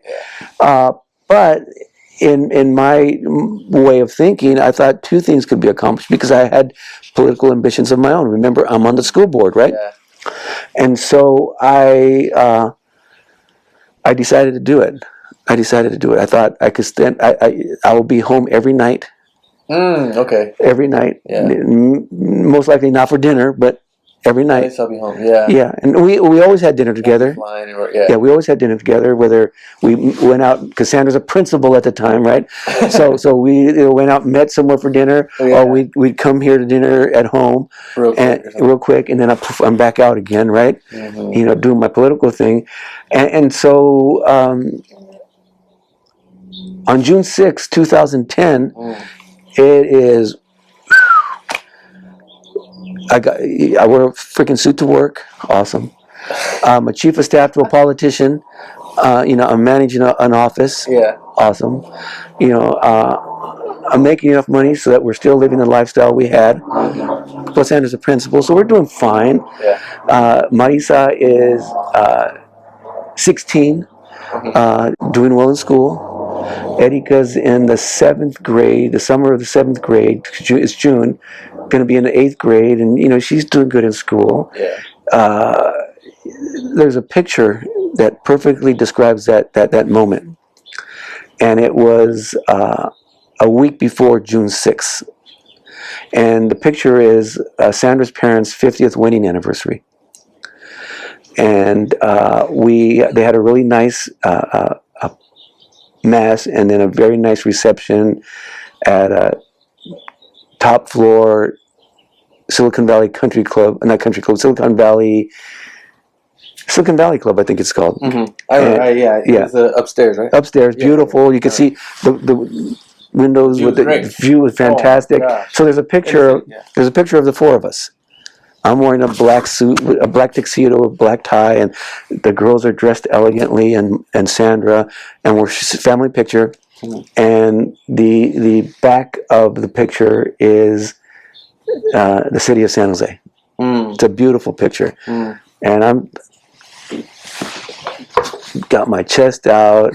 I'm fucking jaws right, smiling. I'm on top of the world, man. Yeah. Figuratively, because we're on this 18th floor, and literally, I'm on top of the world. It's just right. Your mind and your world were actually one. East Side Boy made it. Yeah. Made it. Right. Yeah. And I was enjoying every minute because I was working full blast, and my wife was quote unquote successful in her job. Right. Our kids were doing great. I got this silver freaking Beamer. Get out of town, right? I'm fucking hello, Eastside Eddie, man, living the life. That was, I think, on May 30th or May, I don't know, May something, May 28th, 29th. It was a great night. It was a great night, and the picture describes perfectly how I felt at that moment in time. On the morning of June 7th, I had a routine. I get up. Sandra and I go work out at the gym with a trainer. The trainer is a coach, is a kid that I coached. Oh wow, that's funny. Yeah. I feel good, in shape, really stressed, super stressed. Because as chief of staff, the county's on its 10th straight year of budget cuts. So there's a lot of stress. Yeah. I was president of the school board. We had to cut $20 million from the budget. We're in our 6th year of budget cuts. And it was my 4th year on the board. I was under a lot of self-imposed stress. And I was getting ready to run for re-election. Right? And a former disgruntled superintendent tossed his hat in the ring, and I was his target. Right. So it's on. Yeah. Super stressed. No holds bars. No holds bar. So on June 7th, Sandra and I get up. I take the girls to school. I meet Sandra at the gym. We're working out. I'm not doing very well. Mm-hmm. I'm struggling. I think it's stress. It feels like stress. And finally, Sandra said, that does it. I don't think you should finish your workout. Mm. And I'm feeling really, really like, it feels like someone's choking me. It feels like my shoulders are like right here at my ears. Ooh. It's, my stomach is doing tosses and turns, and it's just, whoa, right? Really? It was bad. So I take a shower, put on my suit and tie, and I'm going to preside as a school board member. I'm going to preside over high school graduation Oh, wow. that day, that night, Yeah. right? Yeah, June. All right. So I decide before I go to my office that I'm going to stop and buy a tie that matches the school colors. Oh, nice. Yeah. Yeah. Right. I stop. I struggle into the store. Just really struggling and almost like hyperventilating and taking shallow breaths. I feel awful. Right. I'm thinking I'm on the verge of a panic attack. Mm. Right. And buy the tie, go to my office. Still, Jesus. Yeah. I got a meeting. My meeting person walks in, sitting at the conference table. I don't hear a damn word she's saying. The only thing I remember her saying was, "Are you okay, Eddie?" Damn. And I said, yeah, I'm just not feeling well right now. I'm just, can we do this meeting another day? And she said, yeah, let's do it another day. And I, 7:30 that evening, I'm in the emergency room. And the doctors are telling me, Mr. Garcia, you're having a heart attack. Did you drive yourself? Did you call an ambulance? No. Sandra drove me. I should have. And this is. I'm gonna look at the camera and look at your viewers, Vito. Okay. And I don't know how many of your viewers are people of color, or Latinos or Latinas. Yeah. But go to the fucking doctor when you're not feeling good. That's my piece of advice right there. Go to the doctor when you're not feeling good. It's expensive. We'll get to that, but go to the doctor when you're not feeling good. And so I waited. I was in the gym at 8:30. 11 hours later, I'm finally in the emergency room because I didn't go to the doctor when I was starting to feel bad, and I had a massive heart attack. Yeah. And you know, it's Remember that? changed my life forever. Yeah. That was. Yep. And then you were in a coma for a little bit. I was in a coma for a little bit. My lungs stopped working. Yeah. When I woke up from the coma, I was paralyzed from my muscles. I had to learn how to walk and talk and swallow and do everything all over again. Talk again. Yeah, it was a mess. Then spent the next 8 years with heart failure. Mm-hmm. And finally got listed to get a heart transplant. And I had a heart transplant in 2020. And so here I am. Here he is. And he also wrote a book. I wrote a book. I wrote a book about the whole experience. Yeah. Everything I just told you, Vito, is the book. We just gave you the Yep. TLDR. That's right. That's my story. That's if you it. want the details, obviously go read the book. That's right. But It's on Amazon. It's called Summer in the Waiting Room. Summer in the Waiting Room. But that's it. That's my story. That's it. That is. That's my deal. Yep. Obviously, it's a watered down version, you know, and It's a highlight it's and low light version, right? It's not even. Yeah. Did you want to move back? I know the sun's here again. Yeah.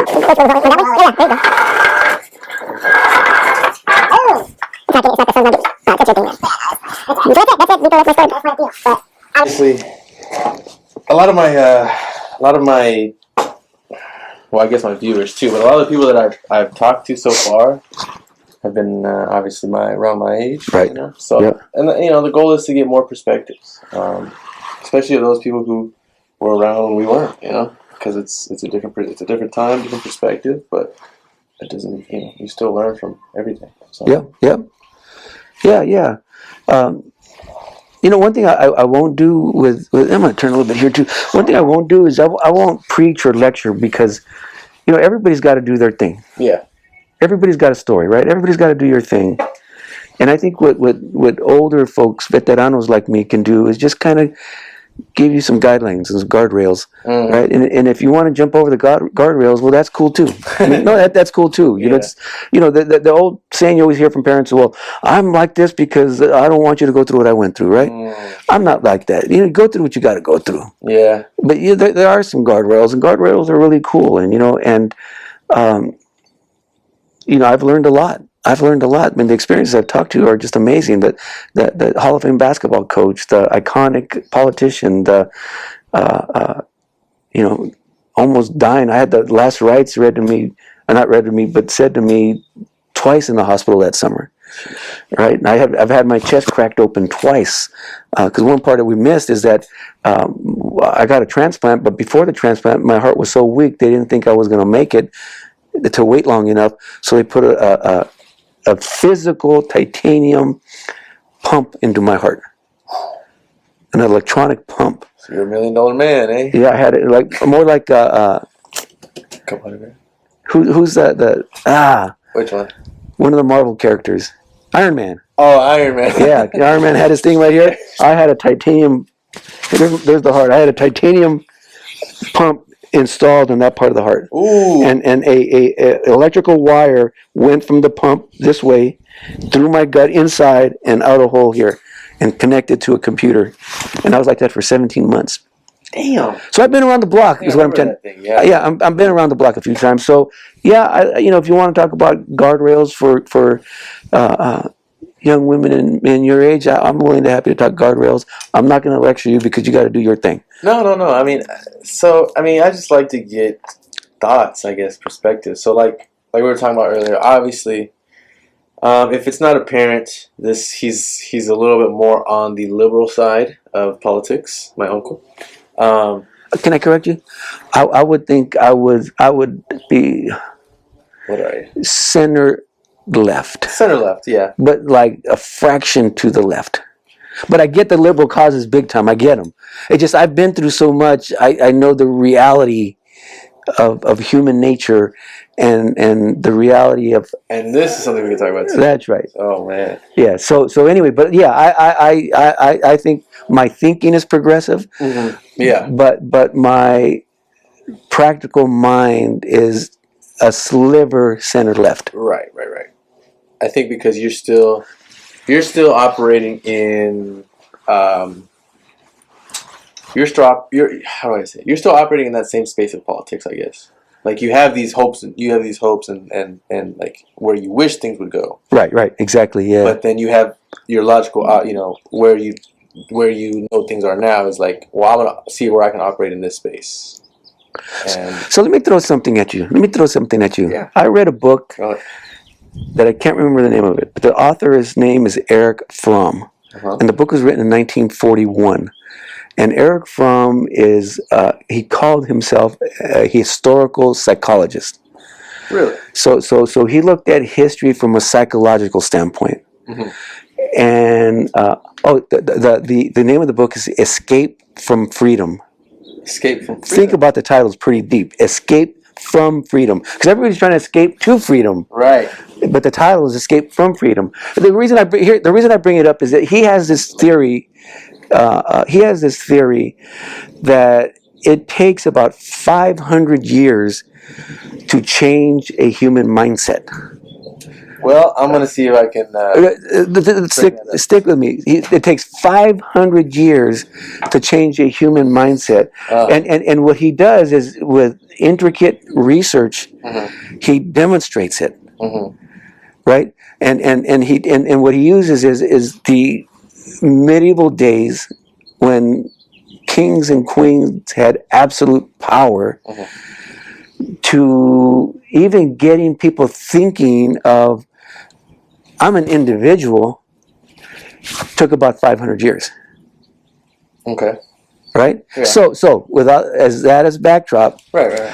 I think this country is only 220 some odd years old, 230 maybe. Okay. Right? I think we've made tremendous progress in 230 years. I think in the whole historic spectrum of things, I think the United States is moving at warp speed. And I guess that's why that's why the way I think about it is I see his argument that maybe it takes time for you to change your mindset, but I think that's only when you are stuck in a monotheistic. You have really only one idea. Like you said, let's look at how many civilizations lasted longer than thousands of years, like Not that many. Egyptians, Yeah, not that many. Romans, right? Yeah, not that many. But they only lasted because they. How would you explain it? Not that they, why did they last so long? Why did their mind not shift? You know what I mean? Because they didn't need to, because it worked for them. That's right. That's right. That's why it takes 500 years. So that's why I'm thinking, obviously what we have set up, not only because it wasn't just set up over the last 200 years. This has been set up since British colonial times, and yeah. It's been around. But I just think it's going to be exponentially faster and faster that our mindsets are going to change, and I think we get to that point. I think you might be right. You might be right. We who knows? But here's the deal here. The book, he was written in 1941, and if you think of, and he was a German psychological historian. So in Germany in 1941 is Nazism, right, and totalitarianism and authoritarianism, right? As I was reading that book, he could have just as soon written that book in 2020. The parallels to what was happening in Nazi Germany at the very beginning of Nazi Germany is very parallel to the 4 Trump years. Right. And Trump trying to grab control, right? And so here's that was the goal, right? That's obviously what January 6th was about. Right, that's right. And that's not over, by the way. No. Not even close. No. So here's the title of the book, Escape from Freedom, right? And essentially what he was saying is that Germans who had probably had a good 20 plus years of democracy before Hitler got here, escaped from that freedom that they were gaining to go back to an authoritarian. That's the rub of the book. And that the reason is because it's a roller coaster. And now let's fast forward, because this era I'm talking about now happened 20 years after the book was written. But in the 60s, we had the Civil Rights Movement. Right. The Voting Rights Act, right? We had the introduction to Medicare. Right. And the expansion of Social Security. We had all those things in the 60s, right? And we thought we were moving in a straight line. Yeah. And up until Obama walked out of that White House with the Trumps, it looked like we were on a straight line. And all of a sudden, it dipped again. Yeah. That's why it takes 500 years, Mijo.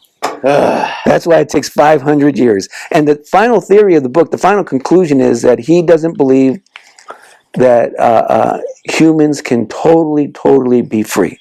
Because the mindset is toward that strong man, that the father figure, the Führer, the father, right? That humans like that comfort. Yeah, humans. It's scary because humans that are scared of. No, but because it's scary. It's scary to be free. Yeah, when you are afraid.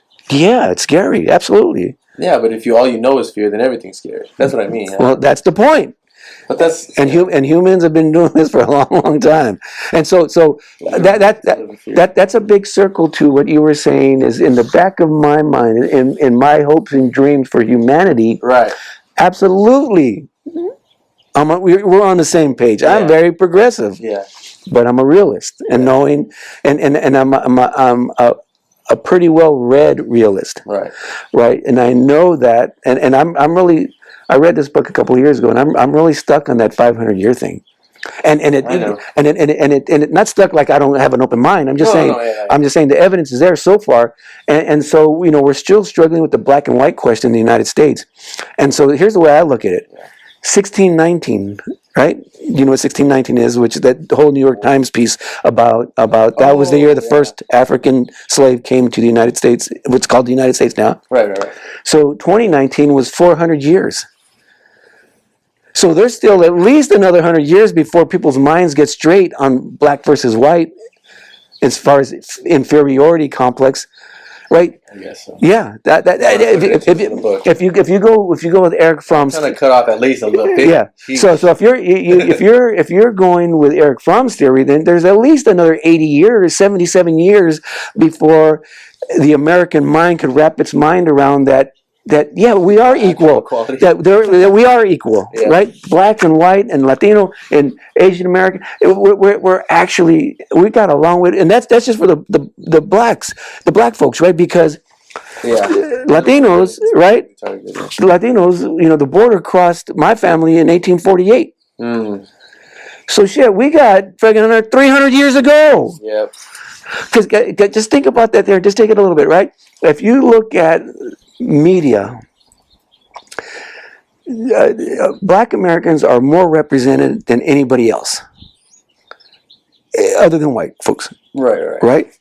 Uh-huh. You turn on CNN, you turn on MSNBC, you're going to see a sprinkling of black reporters and anchor people. Right. You're going to see one, maybe Latino, his name is Jose Diaz-Balart on MSNBC, and one Latina, Ana Cabrera on CNN. One. We're 300 years behind. Yeah, and I mean, I think that also it stems from the fact that, you know, they started from a lower point, I would say. You know, I get that we got low wages starting here, but they got none. You know what I mean? So it's kind of like, it's kind of just trying to like, Yeah, that's you know, that's good. One good way of thinking about it, and I think it's a great theory what you're saying. you know, I'm just fascinated with Eric Fromm's theory, which is they're further ahead because they've been oppressed long. They've been oppressed longer than right. Yeah. So I think in terms of what you mean, yeah, I get that in that mindset shift. Yeah, I can see that being closer in that aspect. But in terms of how they were treated, Right. Because it during Reconstruction, and it didn't even come close to making up for slavery. Mm-hmm. But there was a huge investment in the, you know, historically black colleges. Right. That's they were originally government funded institutions. Right. And they still get a lot of money from the government, as do other universities. Yeah. But it's a tiny,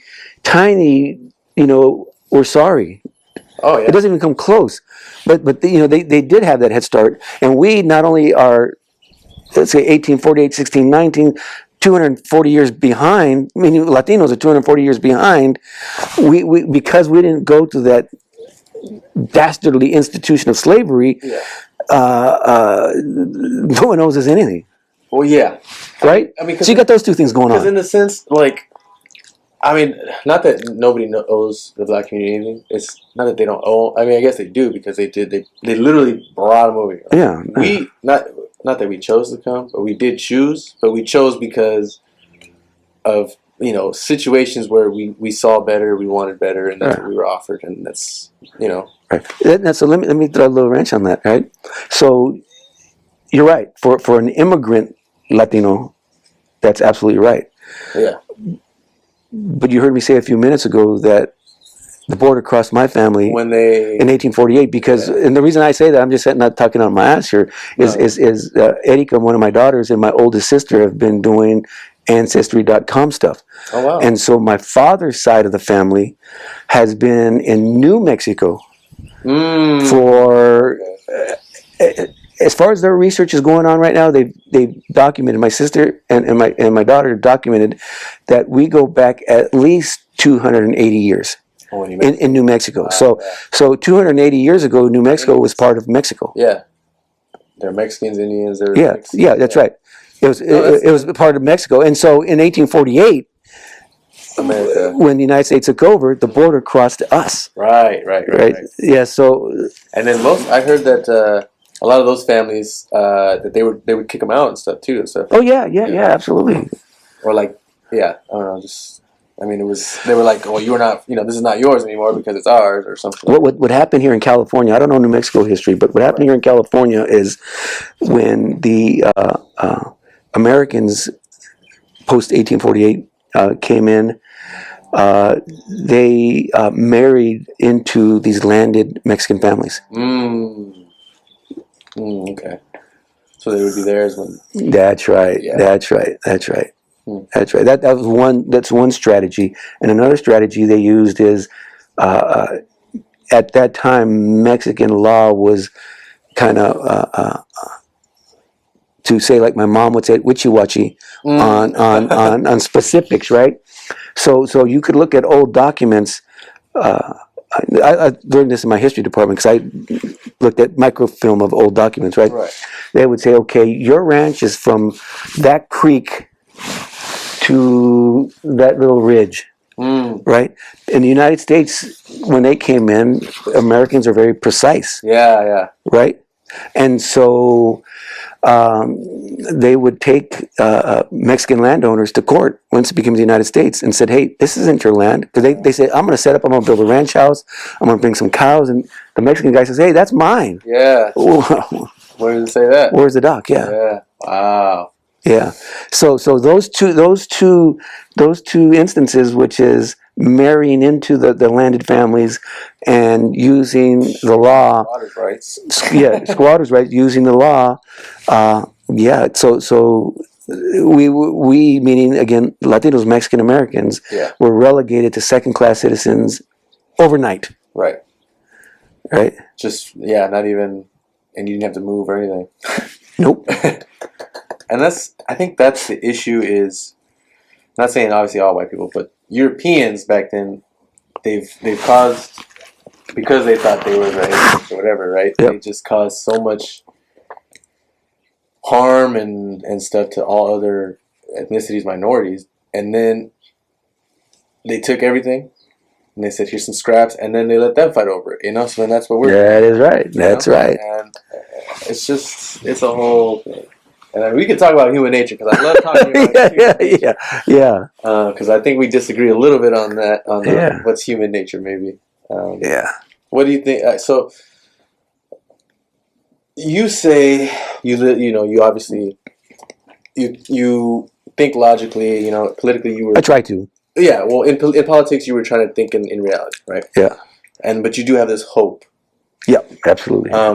What do you think? What does that hope look like? If we could get past this how it currently is. So after the heart attack, and after almost a decade of heart failure, a decade because my transplant was in 2020. During that time and post-transplant, because we're in 2023 now, I went on a very significant spiritual journey, and I want to make a really. We've talked about this before. I want to make a distinction between religion and spirituality, because I do believe in God. I'm a voracious reader of the Bible. I love those stories, and those stories are really, at the end of the day, all about human nature, right? Okay. And I'll give you an example, right? I think you believe in the natural inherent goodness of people. Yes. Right? I do not. Yes. I do not. And I don't want to get too biblical with your audience, but I like to say in a kind of joking but serious way is that in Genesis, God makes man, God makes woman. And before he could even take another sip of coffee, they fuck up. Okay. Right? Yes. Don't eat the fruit, he says. Don't eat the fruit. What do? Eat the friggin' fruit. Essentially, yes. Right. And so from the beginning, right, that's the relationship. God is the father who's got to say, I got to watch out for you fools because you know what? Your nature is to go eat the fruit. I guess. To me. Now, see, you telling me that now, I get the interpretation. Now, does he want to watch us because we're inherently human nature is to do bad, or does he want to watch us because human nature is to discover, to be interested, to Yeah. I don't think bad is a value word. I don't like bad, okay. but I think human nature is desirous. Desirous. Right. We desire a lot of things. Eve desired the fruit, right? And so she ate it. And then Adam desired Eve. So when she said, "Hey, have this fruit," even though God told him, "Don't touch the fruit, bro," he had the fruit, right? So desire is a powerful notion. It is. And because of human nature's desire, we sometimes do bad things. Okay. But And God is there to whoa. Another biblical story. You're helping me out a little bit. Another biblical story. Okay. The story of Noah. He's okay. Yeah. He's okay. So God was pissed, like, shit, everybody's fucking up.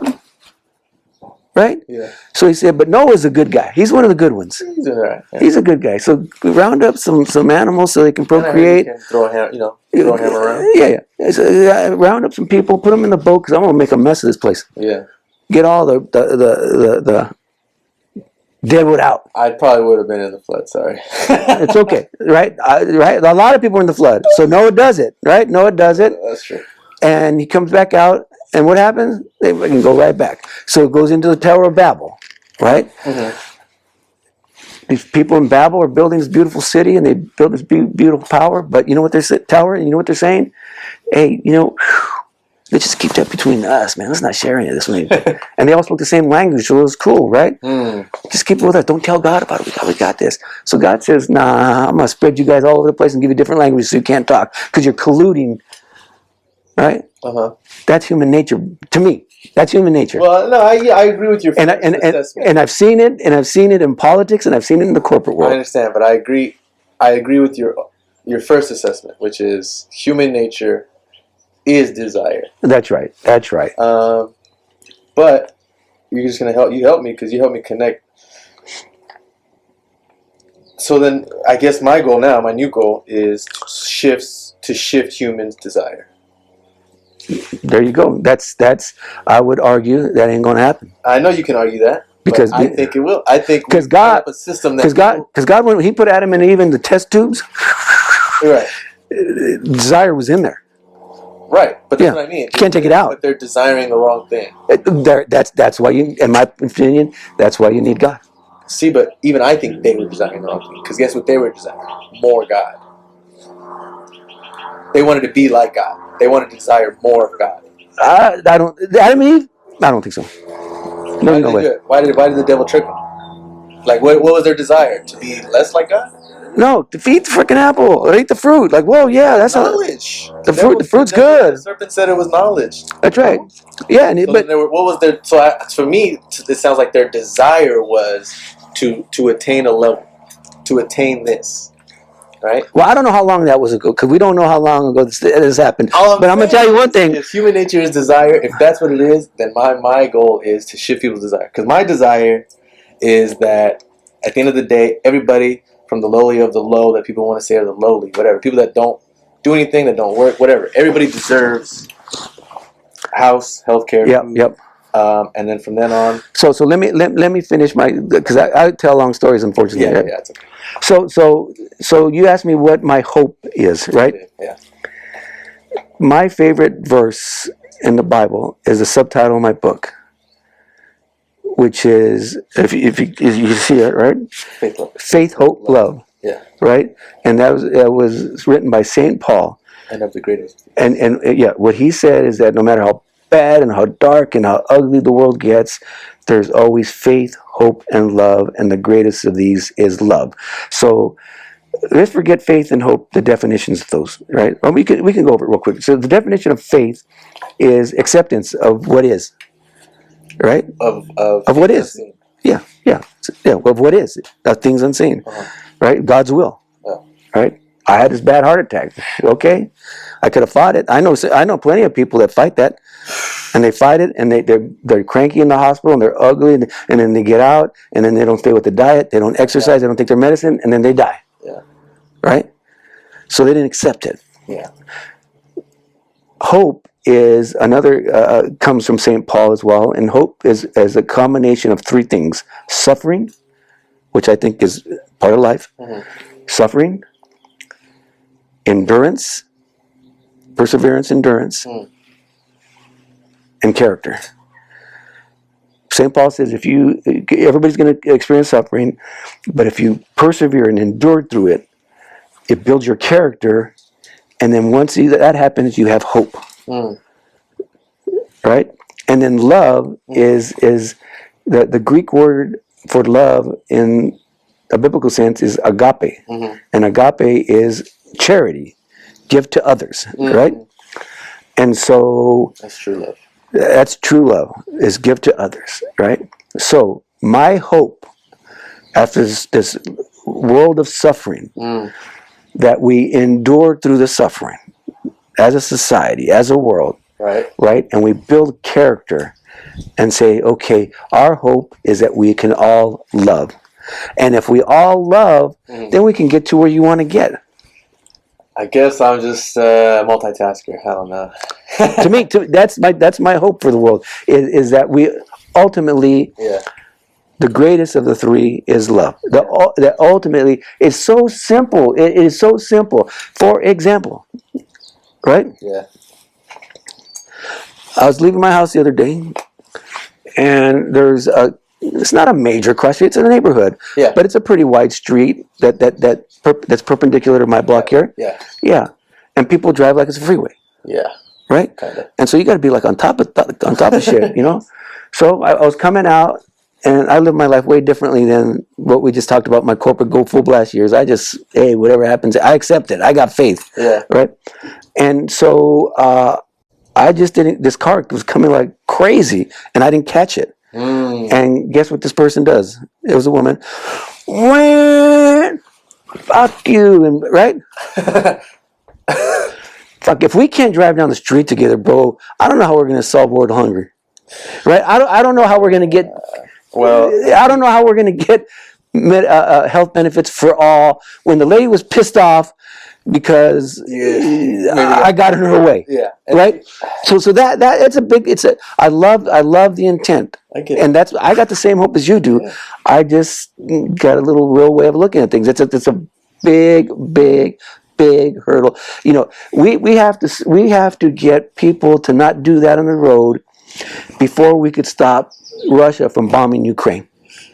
And there's I get what you mean. There's like 8,238 steps in between. And if you can knock that down in your lifetime, I won't be alive, but I'm gonna tip your hat. I hope I'm in heaven. Hopefully you are alive. I'm heaven you're in. I'm gonna tip my hat and say, "Holy shit, Vito did it!" Because you know what? That's to me. That's the real part of me, Vito.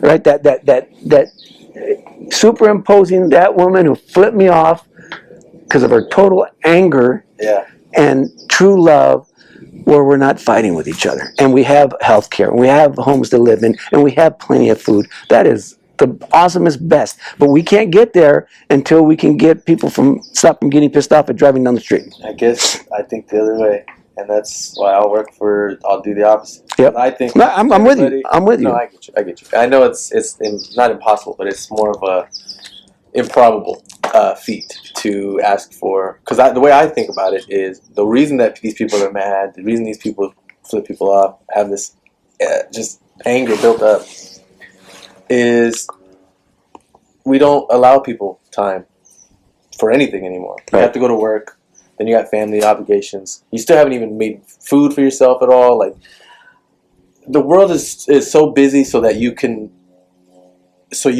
don't care about anybody else. Your bubble, the way I see it is people's bubble of like in their head of who they care about, it only goes so far. And I understand, because if it extends any further, then you have to give more energy to that, more time. That's right. And if you give more time and energy, you can't work. Those extra time and energy, you make less. You know, it's just all about, we don't have enough to survive. So when you can only fathom, I can only afford this, you can't even expand your love farther, because you think, how can I afford Because I mean, we equate love with not love with money, but Yeah, no, it is in a with sense, wants, you with, have with to. desire. Yeah, Right? I love the Giants. I desire the Giants. I gotta buy a jersey, or I gotta. Yeah, I desire, right? Yeah. So let's I don't want to debate this because you're I- gonna have an 18-hour freaking I thing, don't but care. We'll do a live stream 24 hours. we got to eat. But let's go back to Adam and Eve, Let's do it. right? Let's do it. They didn't live in Silicon Valley. No, they did not. No shit. They didn't have L.A. traffic. No, they did not. They didn't have to withstand 4 years of Trump. But they weren't mean to anybody. But the one thing they weren't supposed to do, Yes. and their desire made them do. So I guess what I'm trying to say is here is because as someone, and I consider myself a historian because I'm academically trained, right? I don't buy the argument. Well, today we're meaner because of this. 600 years ago, they're chopping people's heads off for no reason. They're pretty mean back then. Yeah. They're stretching, On the rack, yeah. 250 years ago, somebody like you, they tar and feather you.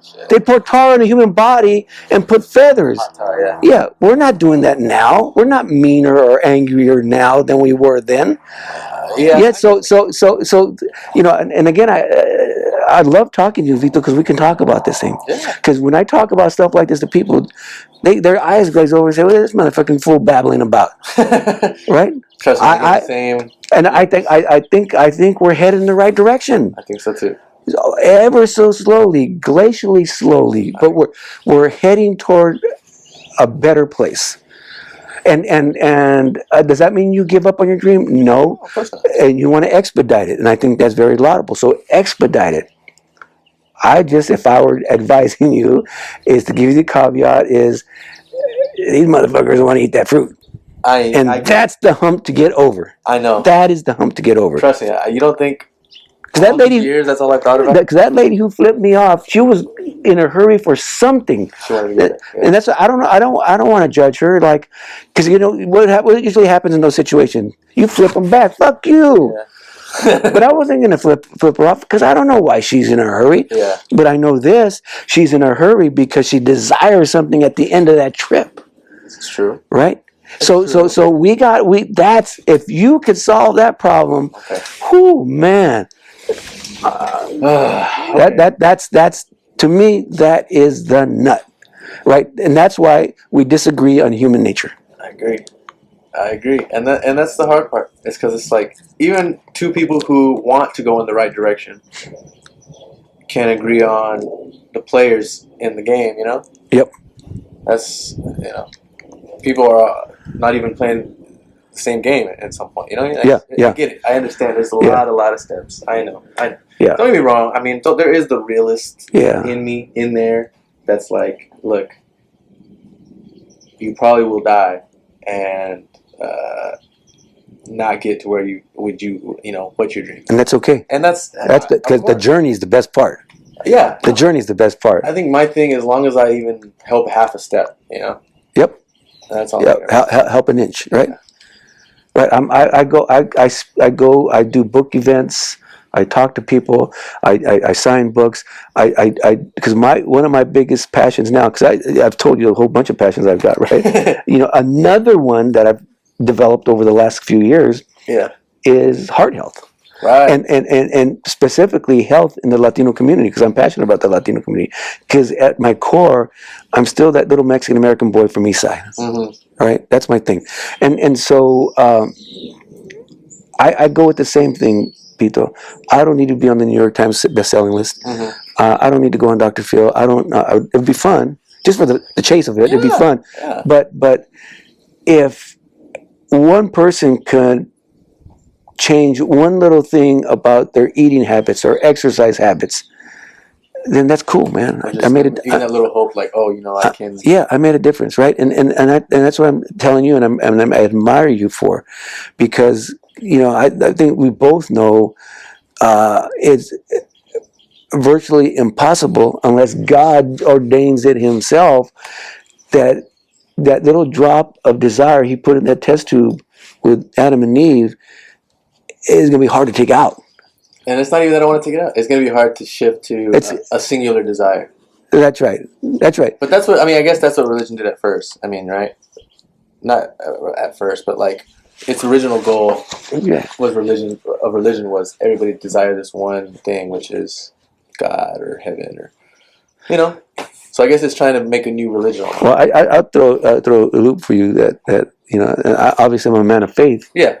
And I said at the beginning that to me there's a big difference between faith and religion, Mm-hmm. right? That's why I said religion was made for that. Yeah, religion was made by men, Yes. not women, but men, Yes. to advance their desires. Yes. And it could be a desire to have everybody think the same way about Buddha or Jesus or Muhammad, right? Mm-hmm. That's a desire. Mm-hmm. It's not a bad desire. It's a good desire. Yeah. It could be a desire to be the biggest landowner on earth, aka the Catholic Church. That's a bad desire. It's a bad desire, but it's a desire. but religion is a man-made thing based on desire. Mm-hmm. Yeah, you got me thinking now. Yeah. I don't want to dissuade you. I want you to No, go no, full blast. And you're not at all. But I think by looking at it I don't want you to subscribe to my understanding of humans. No. But This is why you like this lights the fire, because it's like, Yeah. you know what? Even if they're, like I said, I think that's the nut. we have the same. That's what I'm saying. Yeah, we Yeah. have like. I talk to people who have wildly different views than me, you know, There you go. and Throws your whole singular theory out the window. but it's only because we don't talk about these singular views that I know that they would not listen. Maybe one Yeah. side of the argument. So I'm like, you know what? I can't. I'm not going to talk to a brick wall if the brick wall's not going to talk to me. That's right. But I know I guess for me, it's like I think if I brought forth legislation that's no partisan, like doesn't have any label on it, like that could cut through all this bullshit of bipartisanship, and it's just good legislature. It's not nothing to do with one side or the other. That's what I would want that breaks through that thing, because like obviously right now, I mean, we have the same goals and we just have different ideas of what methods should be used or what methods are next, you know. And so it's not even just a nut. It's like a steel nut. I don't know. Oh my god, dude! It rattles around in my brain all the time. Yeah, and cool. When I ever talk to you, it's definitely a fire, and it's Cool. It does not dissuade me. I tell you that right now. Cool. Just keep marching. Keep marching. Yeah. You want to go eat? Yeah. I'm down to eat. Let's do this. Well, so this won't be just the first episode. Maybe I'll come back and Sure. I like to. Or we could talk offline, and you could share your thoughts with others. Not from my point of view, but whatever. I admire you, Vito, for tackling this, because it's there. Jesus himself said, "Man lives by more than bread alone." Right, and the bread is the moolah, right? To keep you fed, right? And so life is more than just about paying the bills, and you got to pay the bills. You got to at the end of the day. Yeah, you got to eat, right? You got to drink water. You die. You need to have and you need shelter, right? Or you die, right? You got to do those things. But I admire you because there are bigger things in the world to think about as well, and you keep thinking about them. And if I had to do it all over again, and would I chase that corporate dream? The answer is absolutely yes. Right? Would I chase that political dream? Absolutely yes. Mm-hmm. But I think life is a progression, and life is not a straight line progression. Mm-hmm. It is a zigzag, up and down, all around progression. Mm-hmm. And so I'm in a place right now where those things just aren't important anymore. Right. And so I get to think a lot. I write a blog too. I write a lot. My big thing right now is heart health in our community, and I'm gonna do all I can to help there. And if one person changes their lifestyle just slightly and lives longer for their family, that's a good thing. Yeah. I was 31 when my dad died, and my dad had heart problems, right? So so keep doing it, brother. Thank you. All right, man. I just can only appreciate you. Like I said, it's hard to get people to talk. Thanks, but guys. I know this guy likes to, so I was like, let me get him on. Yeah. But thank you for watching. Like I said, this goal is to bring you together. So if you watched, thank you. If you didn't, we still love you anyway. All right, and thank you for listening to me and letting me talk about. I love Vito here, and I wish you the best. I will take all the wishes. Cool. Thank you. Love you. All right, bro. I'll end it with the hug. We'll hug it out. Yeah. I love you. All right, man.